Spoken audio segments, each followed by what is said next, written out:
Hello, my name is Nate Lawson. I'm the Director of Biomaterials at the UAB School of Dentistry, and today I want to talk to you about prepping teeth for posterior lithium disilicate restorations.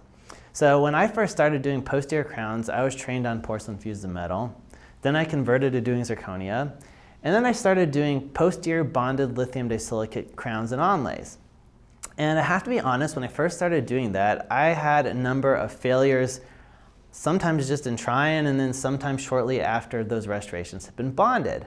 And as I looked at some of my failed preps, one of the things I had noted was that I would leave a sharp line angle in some portion of my preparation. And so I realized that I had to make a smoother prep. And one of the tools that helps me do this is this burr. It's called an occlu shaper burr. Also, it has a number of 8370. It's made by Comet, and it's a burr that's kind of a reverse hourglass shape. So it's thicker at its center and it thins out at either end. And that allows you to have this anatomically contoured, very smooth reduction on your posterior crown preparations. I like it particularly for lithium disilicate restorations because I like those ones to be particularly smooth.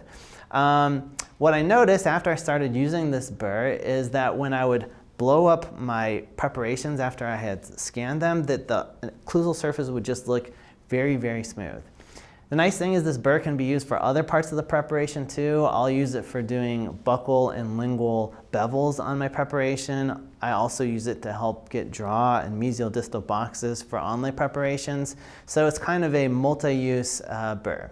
So my tip again today is to use this occlu shaper burr for shaping the occlusal anatomy and some other portions of preparations that need to be very smooth for lithium disilicate restorations. And that's my expert tip. Thank you very much.